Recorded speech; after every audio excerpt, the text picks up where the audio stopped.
davom etadi. Jang nazlimda MMA bo'yicha emas, shu qo'l jangi kulachka bo'yicha bo'lyapti ekan. Chap qo'l zarbasi yana o'tdi. O'ng qo'l zarbasi yana hisob ochilmoqda. Bo'ldi. Menimcha sanashni ham hojati qolmayapti. Menimcha mana shu referi katta pul tikib qo'ygan ko'rinadi Yarasilga. Jang qilasan degandek oxirigacha turib berasan deyapti. O'ng qo'l zarbasi va yana quladi. Bo'ldi, umidini uzdi.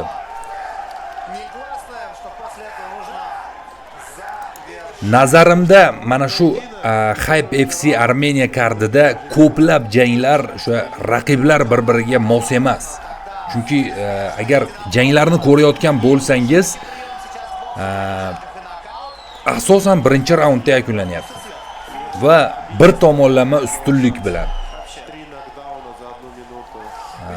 Odatda kuchlar teng bo'lsa, misol matchmakerlar jangchilarni tanlab bir-biriga mos qilib qo'yadigan bo'lsa, bunday holat bo'lmasligi kerak.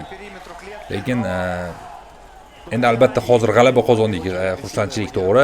Lekin umuman mana shu kartni aytyapman.